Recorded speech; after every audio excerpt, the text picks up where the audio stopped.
আমিরের আনুগত্য করা।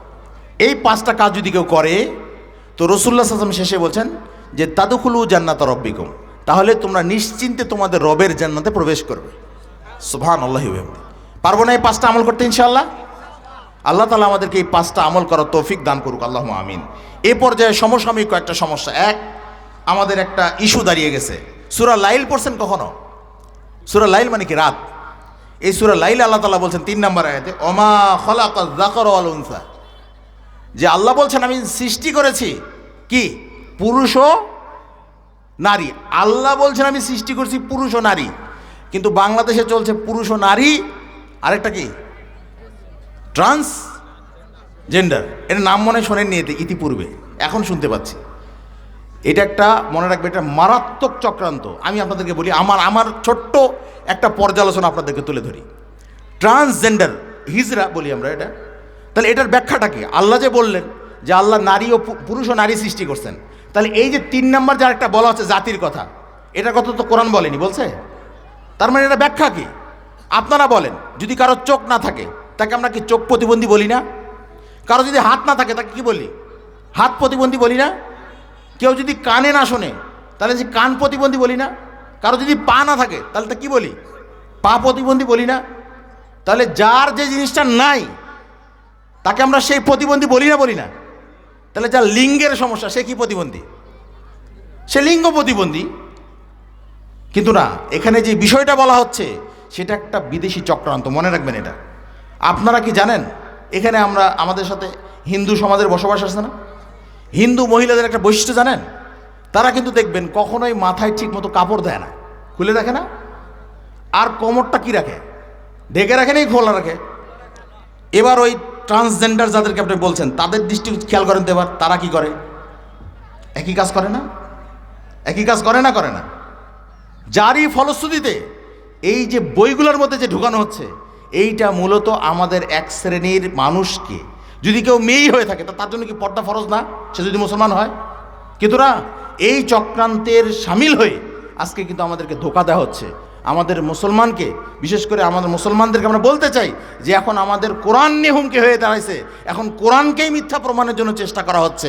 কাজে এই বিষয়ে আমাদের চুপ থাকার কোনো সুযোগ নাই, এই বিষয়ে আমাদের কথা বলতেই হবে। এবার মহিলাদের উদ্দেশ্যে কয়েকটা কথা, যে আসলে মহিলারা এখন তো নিতান্তই তারা যে মানে কতটা ভুক্তভোগী, তাদের সাথে আমাদের আচরণটা কেমন হওয়া উচিত। মানে একটা হচ্ছে যে মহিলাদের বিষয় নিয়ে এটা হচ্ছে, কিন্তু আমি আপনাদেরকে বলছি এখন অধিকাংশ ক্ষেত্রেই আমাদের মহিলাদের ব্যাপারে আমাদের আচরণটা কেমন হওয়া উচিত। যে এখানে মা বোনরাও আছে, তাই না? আছে না নাই? তো তাদের উদ্দেশ্যে আমি 2-একটা কথা বলছি। রাসূলুল্লাহ সাল্লাল্লাহু আলাইহি ওয়াসাল্লাম কি বলছেন আর আল্লাহ তাআলা কি বলেছেন আমরা একটু জানার চাই। সূরা নিসা 19 নম্বর আয়াত, আল্লাহ তাআলা বলছেন ওয়াশিরু হুন্না বিল মারুফ, তোমরা তোমাদের স্ত্রীদের সাথে সৎভাবে চলাফেরা করো, সৎভাবে বসবাস করো। এবার আমাদের অধিকাংশ নারীরাই, ইসলাম নারীকে যে সম্মান মর্যাদা দিয়েছে, অথচ মুসলমানরাই এখান থেকে সবচেয়ে যোজন যোজন দূরে। এটা কি হওয়া উচিত ছিল? এটা তো হওয়া উচিত ছিল না। ইসলামের নীতি হচ্ছে স্ত্রীদের সাথে সদাচরণ করা, ভালোভাবে জীবনযাপন করা। পক্ষান্তরে আমরা যেমন পুরুষরা তাদের সাথে ভালো ব্যবহার করব, এবং এটাও মনে রাখতে হবে কেন করব, কারণ আমাদের ক্যারেক্টার সার্টিফিকেট কাদের কাছে আছে জানেন? আমাদের স্ত্রীদের কাছে আছে। রাসূল বলছেন খয়রুকুম লি আহলি আনা খয়রুকুম লি আহলি ও আনা খয়রুকুম লি আহলি। আল্লাহ রাসূল বলছেন যে তোমাদের মধ্যে সর্বোত্তম ব্যক্তি সেই যে তার স্ত্রীর কাছে কি উত্তম। তাহলে আমার ক্যারেক্টার সার্টিফিকেট কার কাছে? আমার স্ত্রীর কাছে। আপনার ক্যারেক্টার সার্টিফিকেট কার কাছে? আপনার স্ত্রীর কাছে। তাহলে আপনার স্ত্রীর কাছে আপনাকে ভালো হতে হবে না? কিন্তু আমরা কিছু টেকনিকই জানি না। আমরা এমন অবস্থা, বাইরে যাচ্ছি, আমরা অধিকাংশ সময় বাইরে থাকি, বাদাম খাই, কত কি খাই। কয়েকটা ফর্মুলা বলি, মনে রাখবেন, আপনি বাইরে যাই কিছু খাবেন, তা যদি পকেটে করে নিয়ে বাড়িতে যান, আর স্ত্রীকে যে যদি বলেন যে আমি বাদাম খাচ্ছিলাম, হঠাৎ তোমার কথা মনে হয়েছিল, তাই তোমার জন্য এই 4-5টা বাদাম নিয়ে এসেছিলাম, নাও খাও। মনে রাখবেন, এই কাজটা আমার বিশ্বাস, মানে আমি এটা মনে করি আর কি, আমার ভুল হতে পারে, কিন্তু আমি মনে করি এই কাজটা একটা স্ত্রীর ভালোবাসার জায়গায় যতটা আঘাত হানতে পারে, আপনি 5,000 টাকার শাড়ি কিনে দিও সেটা হয় না। এটা আমি মনে করি, কারণ এটার মধ্যে একটা মহব্বত আছে। সেটা কি, যে আপনি বাইরে থাকাকালীনও আপনার স্ত্রীকে আপনি কি করছেন? ফিল করছেন, মিস করছেন আপনি। এই জন্য আপনার স্ত্রী কিন্তু এটাকে ভালোভাবে নেবে, তাই না? কিন্তু কয়দিন করেন এটা? বাইরে শুধু ভালো ভালো খাবারগুলো আমরাই খাই, কারণ বাজারে তো আমরা ভালো খাবার দেখতে পাই, আমরাই খাই, কিন্তু ওদের কথা আমরা স্মরণ থাকে না। তো আমাদেরকে এটা সৎভাবে আচরণ করা হলো? তাদের সাথে সৎভাবে আচরণ মানে কি? তার মানে তাদের জন্যও নিয়ে যাওয়া, মাঝে মাঝে তাদের জন্য এগুলো উপঢৌকন নিয়ে যাওয়া পকেটে। আরেকটা বিষয় যেটা আমাদের চরম সমস্যা, আমরা সবসময় আমাদের বাবা মার কথা, মানে আমরা যারা স্বামী, আমাদের বাবা মাকে এ করতে হবে, ও করতে হবে, বাবা মা ভালো, এগুলোই বলি। কিন্তু স্ত্রীদের বাবা মারও তো দু একটা ভালো গুণ আছে, নাকি নাই? নাকি তারা একবার ইবলিসের চেয়েও খারাপ? কোনটা? তাদের কি ভালো গুণ নাই? কিন্তু আমাদের এমন আচরণ ভাই, বিষয় কি বুড়া আর কি সুরা, সবাই একই অবস্থা, যে স্ত্রীর বাবা মার যে ভালো দু একটা গুণ তুলে ধরে তাকে যে 2 মিনিট কথা বলবো এই সময়টা আমাদের নাই, যার কারণে ওদেরও মনের ভিতরে তিক্ততা চলে আসে। আজকে সমাজে অধিকাংশ জায়গায় আমরা দেখতে পাচ্ছি যে এই জিনিসটা, সেটা হচ্ছে যে স্বামী স্ত্রীর সম্পর্কের মাঝে কি ফাটল, বিচ্ছেদ। এখন তো তালাকের বিষয়টা তো একটা বিষয়ই না, আমরা তালাকের বিষয় নিয়ে এমন অবস্থায় পড়ে গেছি, আর কি বলবো, একটা নোংরা নীতি চালিয়ে আসছে না আমাদের বাংলাদেশে। তালাক তালাক তালাক, 3 তালাক হয়ে গেল, এখন কি করতে হবে? আর হিল্লা করতে হবে। এই যে নোংরামি, 3 তালাক রাগের বশবর্তী কে দেয়? স্বামী দেয় নাকি স্ত্রী দেয়? স্বামী দেয়। তো দোষটা কার? স্বামীর না? দেওয়া উচিত ছিল 1টা তালাক, দিছে সে 3টা। অপরাধটা কে করলো? রাগে স্বামী। আর অপরাধের ভুক্তভোগী কে হবে? এটা ইসলাম হতে পারে? এটা এর নাম ইসলাম হতে পারে? আপনি বলেন, এতটা অমানবিক ইসলাম কি এত অমানবিক আচরণ করতে পারে? যে একটা স্ত্রীর কি অপরাধ, সে নয় ভুলই করছে, তাকে তো একবার চান্স দেওয়া যেতে পারে। ইসলাম কি চান্স দেয়নি তাকে? কিন্তু না, আমরা জোর করে তাকে এটা করতে যাচ্ছি। এর নাম ইসলাম নয়, এর নাম ইসলাম নয়। ইসলাম এত ঠুনকো বিষয় নয় যে আপনি যা ইচ্ছা তাই করবেন আর সেটাই ইসলামে আপনি চাপিয়ে দিবেন তাকে, না। এবং অন্য একজন পুরুষকে, এটা একটা মানুষের মানবিকতার দিক থেকেও খারাপ, খারাপ না? ভাবতেও তো কষ্ট লাগে যেটা হয় কি করে, কিন্তু এটাই আমাদের সমাজে চালু আছে। যে জন্য নিতান্তই আমরা দুঃখিত। আমরা আমাদের যারা এই সমস্ত বিশ্বাসে বিশ্বাস রাখেন তাদেরকে বলতে চাই, দয়া করে আপনারা ওই বিশ্বাস থেকে ফিরে আসুন, প্লিজ ফিরে আসুন। এটা নোংরামি, এটা ইসলাম নয়। এই বিষয়ে আপনারা বিস্তারিত পড়ালেখা করতে পারেন আরও বিস্তারিত জানার জন্য। তো এরপরে রসুল, এবার দেখেন, এতক্ষণ তো বললাম মহিলাদের কথা, এবার মহিলাদের কিছু বিষয় যেটা আমাদের রাখতে হবে সেটা একটু বলি। রাসূলুল্লাহ সাল্লাল্লাহু আলাইহি ওয়াসাল্লাম জান্নাত জাহান্নাম দেখে আসেন, তাই না? দেখে আসেন না মেরাজে গিয়ে? তো রাসূলুল্লাহ সাল্লাল্লাহু আলাইহি ওয়াসাল্লাম বলছেন, ইয়া মাশারান নিসাই, হে মহিলা সমাজ, তাসাদ্দাক না, তোমরা দান সদাকা করো। কাদেরকে বলতেছেন এটা? মহিলাদেরকে বলছেন, হে মহিলা সমাজ, তোমরা দান সদাকা করো। ফাইন্নি উরিতুকুন্না আকসারু আহলিন নার, কারণ আমি জাহান্নামে দেখেছি জাহান্নামের অধিকাংশ অধিবাসিনী কি? নারী। তাহলে এই হাদিস থেকে বোঝা গেল যে জাহান্নামে অধিকাংশ মানে যারা অধিবাসী হবে তারা কারা হবে? নারীরা হবে। তাহলে এখান থেকে নারীদের জন্য আমাদের পক্ষ থেকে মেসেজ। তাহলে ভালো নারী কারা? ভালো নারীদের সম্পর্কে এই সূরা নিসার 34 নম্বর আয়াতে, আগের যেটা বললাম সেটা বুখারী 304 নম্বর হাদিস, যে অধিকাংশ মহিলাই জাহান্নামী হবে। এবার যে কথা বলছেন সূরা নিসা 34 নম্বর আয়াতে আল্লাহ তাআলা বলছেন, ফাসসালিহাতু কানিতাতুন, যারা নেককার মহিলা তারা আনুগত্যশীলা হয়। বোঝা গেল? যারা নেককার মহিলা তারা কি হয় ভাই? তারা আনুগত্যশীলা হয়। তাহলে আজকে আমাদের মহিলাদের প্রতি আমাদের মেসেজ যে আপনারা দয়া করে ইসলামের বিধানের আলোকে আনুগত্যশীলা হয়ে গড়ে উঠুন। এখানেই শপথ নেন যে আপনারা আনুগত্যশীল হয়ে গড়ে উঠবেন। আল্লাহ তাআলা আপনাদেরকে আনুগত্যশীলা হওয়ার তৌফিক দান করুক, আমরা দোয়া করি আল্লাহুম্মা আমিন। এবং পাশাপাশি আপনারাও এটা মনে রাখবেন যে আল্লাহ রাসূল সাল্লাল্লাহু আলাইহি ওয়াসাল্লাম বলছেন যে আমি যদি কাউকে সেজদা করার কথা বলতাম, মানে বলেননি, তার মানে কি? বলেন নাই। আল্লাহ রাসূল যদি বলতাম, তাহলে বলতাম যে একজন স্ত্রীকে সে যেন তার স্বামীকে কি করে, কিন্তু এটা কিন্তু বলে নাই। মানে আল্লাহ রাসূল যদি বলতাম তাহলে এটা বলতাম, কিন্তু এটা বলতে বলেন নাই। এখানে আপনাদেরকে বলার উদ্দেশ্য চাই যে স্বামীর যেমন মর্যাদা আছে স্ত্রীর তো তেমন মর্যাদা আছে। পরিশেষে সবাইকে আমি বলবো একটা টনিক এবার আপনাদেরকে। আমি শুরু করছিলাম একটা আয়াত দিয়ে, তাই না? আয়াতটা কি ছিল বলেন তো? ফাইজা ফারাগতা ফানসাব ইলা রাব্বিকা ফারগাব। আল্লাহ তাআলা বলছেন যখনই তুমি অবসর প্রাপ্ত হবে, যখনই তুমি নিজের একটু রিল্যাক্সড হবে, তখন তুমি তোমার রবের ইবাদতে কি করবে? মনোনিবেশ করবে। এই যে ধরেন আপনাদের এখানে বনগাঁও, এই এলাকার নাম কি? বনগাঁও না? আপনারা জমিতে ফসল লাগান, যখন ফসল লাগান অনেক সময় হয় না যে আপনি একাই জমিতে আছেন, কেউ নাই, এরকম হয় না? হয় না? তো আপনি যখন একাই আছেন তখন শয়তান আপনার আমার মধ্যে একটা কুমন্ত্রণা সৃষ্টি করে। সেটা কি জানেন? আপনাকে শুধু কাজটাই করায়, আপনি শুধু আমি কাজই করি, কিন্তু আমাদের ঠোঁট দুটো, উপরের ঠোঁট আর নিচের ঠোঁট না, এই ঠোঁট দুটো নড়ে না। তো আমরা তো তখন কাজ করছি, তাই না? কিন্তু আমি আপনাকে একটা ফর্মুলা শেখাচ্ছি। এই যদি ঠোঁট দুটো ওই সময় কাজ করার ফাঁকে ফাঁকে কাজ করছি আমি হাত দিয়ে, আর ঠোঁট দুটো যদি আমি আপ অ্যান্ড ডাউন যদি করি, আর আল্লাহর স্মরণ যদি আমি করি, তাহলে আমার কি নেকি হবে না হবে না? আমি কাজ করছি, ধরেন আমি ওই যে কি বলে এটা, ঘাস নিড়ানি দেয় না, আগাছা পরিষ্কার করি না, তো আগাছা পরিষ্কার করছি একাই, কেউ নাই আমার পাশে। তো আমি যদি বলি সুবহানাল্লাহ, আলহামদুলিল্লাহ, ওয়ালা ইলাহা ইল্লাল্লাহ, আল্লাহু আকবার, লা হাওলা ওয়ালা কুওয়াতা ইল্লা বিল্লাহ, বলেন নেকি হবে না হবে না? হবে না? যদি আমি ইস্তেগফার পাঠ করি, নেকি হবে না হবে না? হবে না? তাহলে এটা আমাদের কাজ। আপনি বনগাঁও থেকে যাচ্ছেন রানীশঙ্কর, অটোতে যাচ্ছেন, আপনার পাশে যারা আছে পরিচিত না, ওরা ব্যস্ত ওদের কাজে, কিন্তু আপনি ওখানে বসে আছেন, চুপ করে বসে আছেন, নেকি পাবেন? খালি আলো বাতাস দেখতেছেন, খাচ্ছেন, আর প্রকৃতি দেখতেছেন আর যাচ্ছেন, কোনো নেকি পাবেন? শয়তান চাচ্ছে আপনি আমি যেন ওই অবসর সময়টা কাজে না লাগাই। আমি আপনাকে আজকের এই ইসলামী সম্মেলনের আলোকে আমি আপনাকে বলে যাচ্ছি, দয়া করে ওই সময় আপনি আপনার ঠোঁট দুটোকে একটু উপর নিচ করতে পারবেন না, আর আল্লাহ স্মরণ করতে পারবেন ইনশাল্লাহ?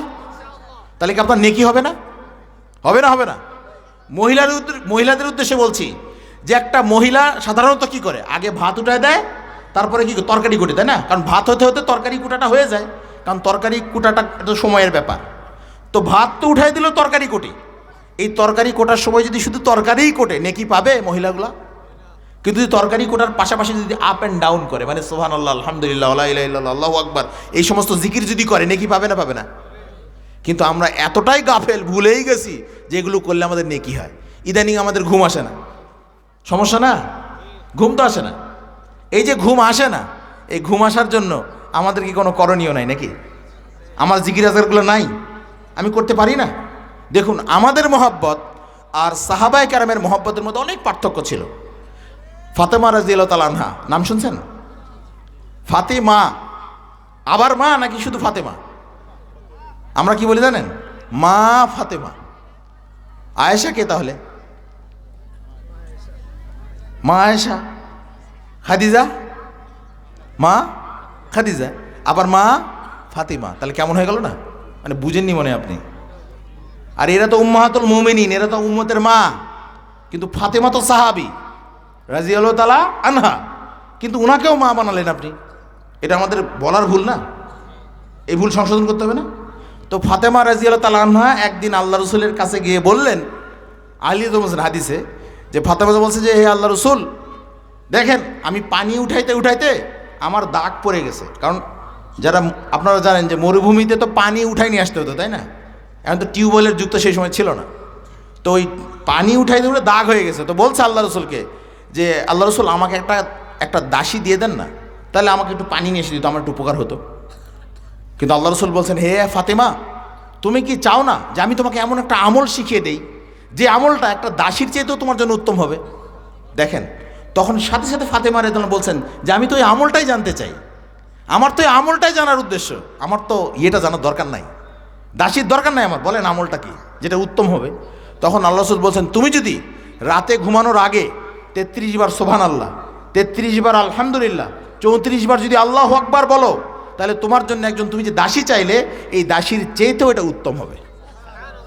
এটাকে আমরা পারি না পারি না? পারি না পারি না? কিন্তু না, আমরা করি না এটা। তো এটাকে আমরা করতে পারবো না ইনশাল্লাহ? পারবো না পারবো না? এবার সর্বশেষ হাদিস বলেই আমার আলোচনা আমি শেষ করছি। এটা আমাদের সমসাময়িক প্রেক্ষাপটে খুবই জানা জরুরি। রাসূলুল্লাহ সাল্লাল্লাহু আলাইহি ওয়াসাল্লাম বলছেন, কুল্লুল মুসলিমি আলাল মুসলিমি হারামুন, একজন মুসলমান আরেকজন মুসলমানের উপরে হারাম। কি কি জানেন? 3টা বিষয়। দামুহু, তার রক্ত, ও মালুহু, তার সম্পদ, ও ইরদুহু, তার সম্মান। সহিহ মুসলিমের হাদিস। কয়টা জিনিস হারাম বলেন তো? একজন মুসলমান আরেকজন মুসলমানের কয়টা জিনিস হারাম? রক্ত হারাম, তারপর কি? মাল হারাম, তারপর কি? সম্মান নষ্ট করা হারাম। তার মানে একজন মুসলমান আরেকজন মুসলমানকে হত্যা করতে পারবে না। কি করতে পারবে না? সম্পদ কেড়ে নিতে পারবে না, তারপরে সম্মান কেড়ে নিতে পারবে না। কিন্তু আমাদের চলতেছে কি? এখানে দেখেন ইহুদি খ্রিস্টানদের কত বড় চক্রান্ত। আচ্ছা, যদি ফিলিস্তিনে কেউ মারা যায় কোনো মুসলমান, আমরা কষ্ট পাই না পাই না? যদি কাশ্মীরে কোনো মুসলমান মারা যায় কষ্ট পাই না পাই না? ইয়েমেনে যদি কোনো মুসলিম মারা যায় কষ্ট পায় না? সিরিয়ায় যদি কোনো মুসলিম মারা যায় কষ্ট পায় না? মিয়ানমারে যদি মুসলিম মারা যায় কষ্ট পায় না পায় না? কিন্তু বাংলাদেশের প্রেক্ষাপট কি জানেন? ওখানে তো অমুসলিমরা মারতেছে নাকি? যে রাষ্ট্রগুলোর কথা বললাম এগুলো থেকে অমুসলিমরা মারতেছে না? আর বাংলাদেশের প্রেক্ষাপট বলি, শোনেন। বাংলাদেশে একজন এই দল করে, একজন ওই দল করে, তো দুই দল সংঘর্ষ করে একজন আরেকজনকে কী করে দিল? মেরে দিচ্ছে না? এই যে মেরে দিচ্ছে, মেরে দিয়ে যে যাকে মেরে দিল, যেই দলের লোক বিপরীত দলের লোককে মারলো, যেই দলের লোক মারলো সেই দলের লোকজন খুশি হয় না কি খুশি হয় না? খুশি হয় না? এদের চেয়েতে হাজার হাজার কোটি কোটি কোটি গুণ খুশি হয় ওই ইহুদি খ্রিস্টানরা। কেন জানেন? কারণ তাদের কাজটাই তো আমরা করতেছি। বোঝেননি? আমি বুঝাতে পারিনি মনে হয়। পারছি বুঝাইতে? যদি বুঝাইতে পারি আমি আলহামদুলিল্লাহ। পারছি বুঝাইতে? যেই কাজটা ইহুদি খ্রিস্টানরা অন্যান্য রাষ্ট্রে করতেছে সেই কাজটাই আজকে যুবকদের মাধ্যমে আমাদের যুবকরা করতেছে। বোঝেননি? এটা কি হারাম নাকি হালাল? হারাম। যুবক ভাইদেরকে আমরা বলতে চাই, তোমার প্রতি ফোঁটা রক্ত আল্লাহর দেহ আমানত, এসো তা ব্যয় করি শয়তানের পথে নয়, আল্লাহর পথে। আল্লাহর পথে ব্যয় করতে পারবে না? আমরা ওই সমস্ত যুবকদেরকে বলতে চাই, তুমি যে তোমার অন্য মুসলমান ভাইকে মেরে দিলা, এতে তুমি নেকি পাইলে না, তুমি হারাম কাজ করলে, তুমি হারাম কাজ করলে, তুমি হারাম কাজ করলে। রাসূল সাল্লাল্লাহু আলাইহি ওয়াসাল্লাম এই ফতোয়া দিয়েছেন। কাজে আমরা অনুরোধ করব, যারা এই সমস্ত ধোকার মধ্যে আছে তারা যেন ফিরে আসে। এই জন্য যুবক ভাইদের প্রতি আমাদের বিশেষ নসিহত থাকবে যে দয়া করে আপনারা এই ধোকার মধ্যে থাকবেন না। আপনারা আপনাদের মুসলমান ভাইকে মেরে ওই ইহুদি খ্রিস্টানদেরকে খুশি করার চেষ্টা করবেন না। মনে রাখবেন, ইহুদি খ্রিস্টানরা এটাই চায় যে আমরা যেন মুসলমানদেরকে যেন মেরে দিই, আমরাই আমাদেরকে হত্যা করি। তাহলে তাদের কাজটা তো আর হয়ে গেল, আমাদের দ্বারাই হয়ে গেল। বুঝেনি বিষয়টা? কিন্তু একজন মুসলিমের রক্তটা কার দেওয়া? আল্লাহর দেওয়া না? তো আল্লাহর দেওয়া একটা মুমিনের রক্ত আল্লাহর পথেই ব্যয় হোক, এটাই কি আল্লাহর চাওয়া না? এটাই কি রাসূল সাল্লাল্লাহু আলাইহি ওয়াসাল্লামের নির্দেশ নয়? এটা আমাদেরও বক্তব্য। আমরাও বলতে চাই আমাদের দেহের প্রতি ফোঁটা রক্ত যেন আল্লাহর পথেই ব্যয় হয়। আল্লাহ তুমি কবুল করে নাও, আল্লাহুম্মা আমিন।